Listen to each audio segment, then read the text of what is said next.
Okay, class, Mr. Cooper here. We're on 5th grade, Module 3, Lesson 3, Problem Set. So let's go ahead and get started. So this says generate equivalent fractions to get like units, then subtract. So remember, equivalent fractions means that the bottom number or the denominator are the same, because when we're adding and subtracting fractions, we can't do it unless the bottom numbers are the same or equivalent denominators.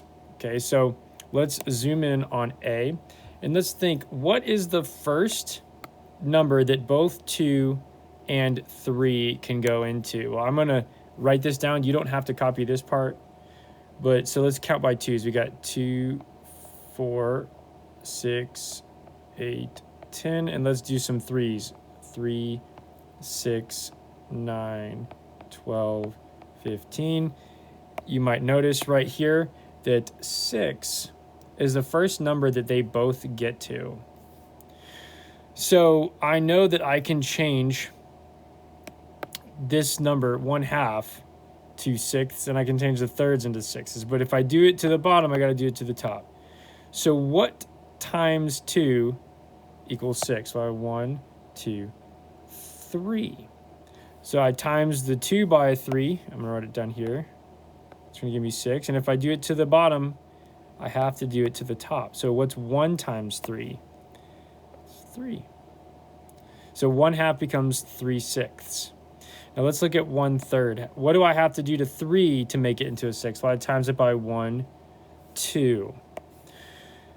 So I'm going to times the 3 by 2, and that gives me 6 also. And then the 1 times 2 gives me 2. So 1/3 becomes 2/6. And now they are in same units, and so now I can subtract them. 3/6 minus 2/6. So 3 minus 2 gives me 1/6. Okay, so when we're looking at getting like units, as we've seen in previous lessons, you can always times 2 by 3 and 3 by 2, and that'll give you the correct answer. But sometimes you're going to be able to find a common denominator that's smaller than both of these. Let's take a quick look at C for an example. Let's look at C, and then I'm going to release you to do the rest by yourself. So let's look. We see that we've got an 8 and a 4. These are not the same. They're not the same denominator. We need them to be the same. Now, you could do 8 times 4, and that'll give you 32. And you do 4 times 7 is 28. 4 times 8 is 32. 8 times 4 is 32. 8 times 3 is 24.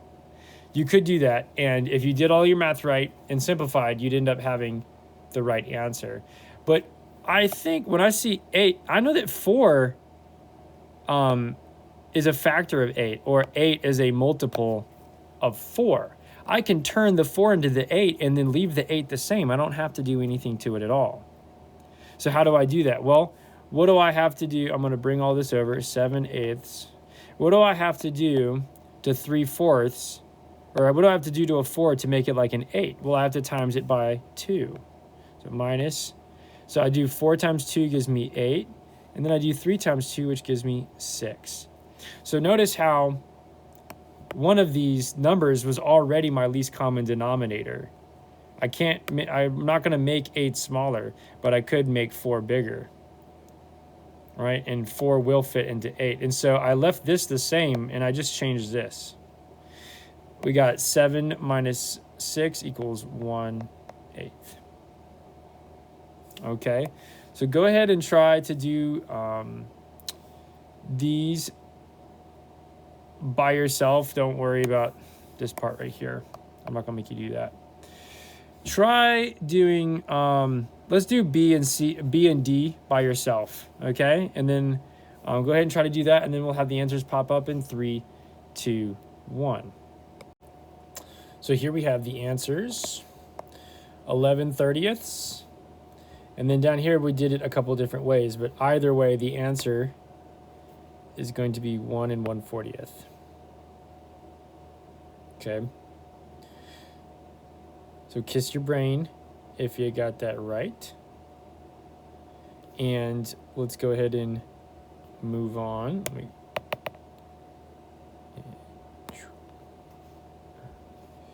Okay, so let's try E and F by yourself now. Let's see what you got. Go ahead and pause the video and try to do those by yourself, and I'll have the answers pop up in 3, 2, 1. So here we have our answers 1 and 2/15, and here we got 1 and 2/15 over here as well. Both of the answers have 1 and 2/15.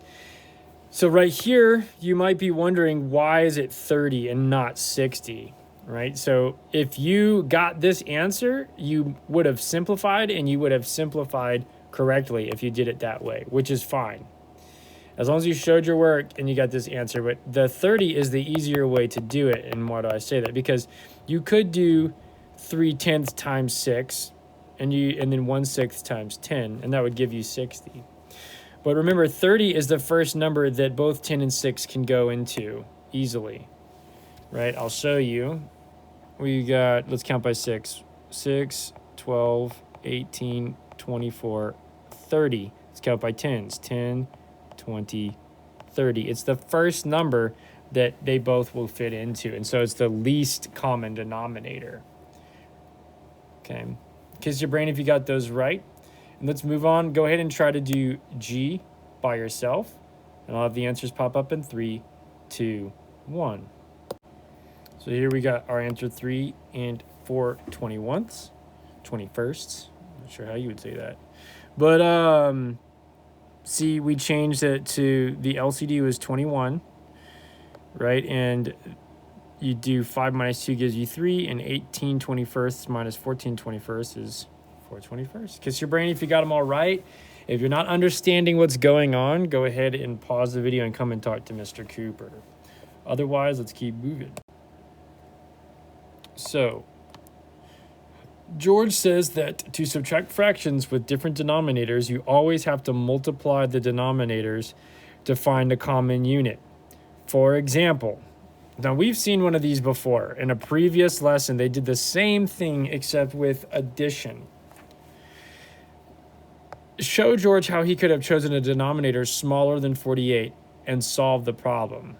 So let's zoom in real quick. I was just talking about this in our examples at the beginning, right?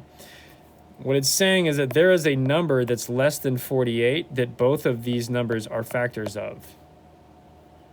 Okay, there's a least common denominator that's smaller than 48.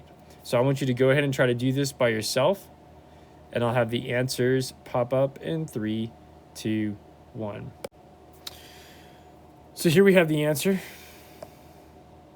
8 and 6 are both factors of both 24 and 48. Notice how 24 is half of 48, right? It worked out that way. They showed all of their multiples here and here, and this is what George was saying, 48, right? But we were able to figure out that 24 is also a common denominator, and it's less than 48. So 24 is the least common denominator here. So we solve accordingly. We turn 3 eighths and we times it by 3 to make it a 24, and then we times the 3 up here by 3 to make it a 9. And then for 6, what do I have to do to 6 to make it a 24? Well, I times it by 4. So I do 6 times 4 is 24. 1 times 4 is 4. Right? Kiss your brain if you got the answer right. Okay. Mei Ling has 1 1/4 liter of orange juice. She drinks 1/3 liter. How much orange juice does she have left? So don't worry about this extension yet. We'll do that in just a second. Let's just do this first part. Mei Ling has 1 1/4 liter of orange juice. She drinks 1/3 a liter. How much orange juice does she have left? Go ahead and try to do this by yourself, and I'll have the answers pop up in 3, 2, 1. So my answer here is Mei Ling has 11/12 liters left. So you can see my work. I took 1 1/4 minus 1/3. I put the 4 and the 3. The least common denominator is 12. So I did what I had to do to make those 12. I times the 1/4 by 3, and I times the 1/3 by 4. And that gave me 1 3/12 minus 4/12, but that's a problem. I can't do 3 minus 4.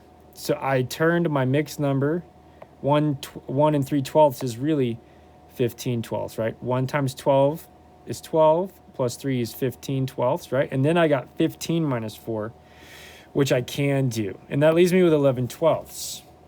Now, if her brother then drinks twice as much as Mei Ling, how much is left? Well, I could show my work to solve that, or I could think about it. Let's think real quick. She drank 1/3. What's twice as much as 1/3? It would be 2/3, which means that together, 1/3 plus 2/3 equals, I'll show you real quick. 1/3 plus 2/3 equals 3/3, right? Well, 3/3 is equal to 1 whole. So I could just take 1 1/4 minus 1. And what's left? 1/4 liters, right? So I ended up just doing 1 1/4 minus 1 because I added hers plus her brother's together. And that gave me 1 whole liter, which makes it easy to subtract. Harlan used 3.5 kilograms of sand to make a large hourglass. That's a pretty big hourglass. To make a smaller hourglass, he only used 1 3/7 kilograms of sand. How much more sand did it take to make the large hourglass than the smaller one? Go ahead and try to do this by yourself, and I'll have the answers pop up in 3, 2, 1. So we have the answer. It takes 2 1/14 kilograms more sand to make the large hourglass than the smaller one. Kiss your brain if you got that right. Excellent work, y'all. Let's go ahead and do whatever Mr. Cooper has for you on the board. And do not take that exit ticket out. We will do it together as a class at the end. Until next time.